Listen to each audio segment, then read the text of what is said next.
നമ്മൾ അടുത്ത റിപ്പോർട്ടിലേക്ക് കടക്കുന്നു. വിവാദങ്ങൾക്കിടയിലും അയോധ്യയിലെ രാമക്ഷേത്ര നിർമ്മാണ നടപടികൾ വേഗത്തിൽ പൂർത്തിയാവുകയാണ്. ഈ മാസം 30-ന് പ്രധാനമന്ത്രി അയോധ്യ സന്ദർശിക്കുന്ന സാഹചര്യത്തിൽ കനത്ത സുരക്ഷ നഗരത്തിൽ ഏർപ്പെടുത്തിയിട്ടുണ്ട്. രാമക്ഷേത്രത്തിന്റെ അവസാനഘട്ട നിർമ്മാണ പ്രവർത്തനങ്ങൾ പുരോഗമിക്കുന്നു. അയോധ്യയിൽ നിന്ന് രാധാകൃഷ്ണൻ തയ്യാറാക്കിയ റിപ്പോർട്ട് കാണാം. ജനുവരി 22-ന് അയോധ്യയിലെ ശ്രീരാമക്ഷേത്രത്തിന് പ്രാണപ്രതിഷ്ഠ നടക്കുമ്പോൾ അതുമായി ബന്ധപ്പെട്ടിട്ടുള്ള ചില വിവാദങ്ങളൊക്കെ നമ്മുടെ രാഷ്ട്രീയ മേഖലയിൽ നടക്കുന്നുണ്ട്.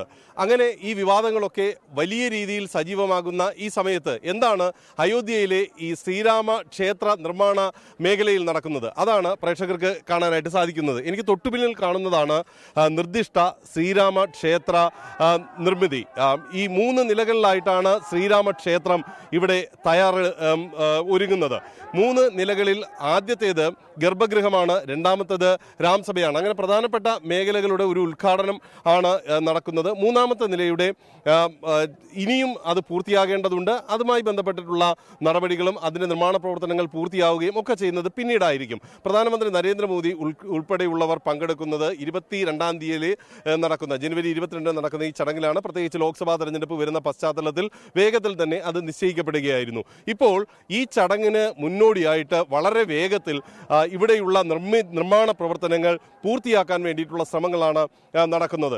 ഈ നിർമ്മാണ പ്രവർത്തനങ്ങൾ പൂർത്തിയാക്കുന്നതിന് വേണ്ടിയിട്ട് കഴിഞ്ഞ കുറച്ചു മാസങ്ങളായിട്ട് ഏതാണ്ട് 4000-ഓളം തൊഴിലാളികൾ രാപകൽ പണിയെടുക്കുന്ന കാഴ്ചയാണ് ഉള്ളത്. പല മേഖലകളിൽ തയ്യാറാക്കി മുൻപ് തന്നെ വെച്ചിരുന്ന കല്ലുകൾ ഇവിടേക്ക് എത്തിച്ച് ക്ഷേത്രത്തിൻ്റെ ഭാഗമാക്കി മാറ്റുന്ന ഒരു കാഴ്ച, അതിനനുബന്ധമായിട്ടുള്ള നിർമ്മാണ പ്രവർത്തനങ്ങൾ, കൊത്തുപണികൾ ഒക്കെ നടക്കുന്നു. ഗ്രാനൈറ്റുകൾ പതിപ്പിക്കൽ അടക്കമുള്ളവ വളരെ വേഗത്തിൽ നടക്കുന്നു എന്നുള്ളതാണ് ഇപ്പോൾ ഈ ക്ഷേത്ര നിർമ്മാണവുമായി ബന്ധപ്പെട്ട് നമുക്ക് കാണാനായിട്ട് സാധിക്കുന്നത്.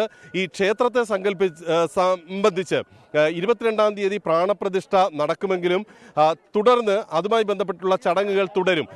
വളരെ പ്രധാനപ്പെട്ട ഒരു കാര്യം, മണ്ഡലം അടക്കമുള്ള നമ്മുടെ ദക്ഷിണേന്ത്യയിൽ മാത്രം ആചരിച്ചു വരുന്ന മണ്ഡലം അടക്കമുള്ള ചടങ്ങുകൾ ഈ ക്ഷേത്രത്തിൻ്റെ ഭാഗമായിട്ട് ആചരിക്കാൻ തീരുമാനിച്ചിട്ടുണ്ട് എന്നുള്ളതാണ്. ഏതായാലും ഉദ്ഘാടനം അടുക്കുന്ന പശ്ചാത്തലത്തിൽ, ഏതാണ്ട് ഒരു മാസം മാത്രം ശേഷിക്കുന്ന ഒരു പശ്ചാത്തലത്തിൽ വലിയ രീതിയിൽ രാപകൽ വ്യത്യാസമില്ലാതെ അയോധ്യയിലെ രാമക്ഷേത്ര നിർമ്മാണം അത് പുരോഗമിക്കുന്ന ഒരു കാഴ്ചയാണ് നമുക്ക് കാണാനായിട്ട് സാധിക്കുക. ഇതുമായി ബന്ധപ്പെട്ടിട്ടുള്ള അനുബന്ധ ചടങ്ങുകൾ, അത് വിമാനത്താവളത്തിൻ്റെ ഉദ്ഘാടനം ഉൾപ്പെടെയുള്ളവയ്ക്കായി പ്രധാനമന്ത്രി 30-ാം തീയതി എത്തുന്നുണ്ട്. അങ്ങനെ വലിയ രീതിയിൽ ഒരുക്കങ്ങൾ അയോധ്യയിൽ നടക്കുന്ന കാഴ്ചയാണ് ഇപ്പോൾ നമുക്ക് കാണാനായിട്ട് സാധിക്കുന്നത്. ക്യാമറമാൻ ജോഗേഷ് സിംഗിനൊപ്പം നിർദ്ദിഷ്ട ശ്രീരാമ ക്ഷേത്ര മേഖലയിൽ നിന്നും, അയോധ്യയിൽ നിന്നും രാധാകൃഷ്ണൻ, 24.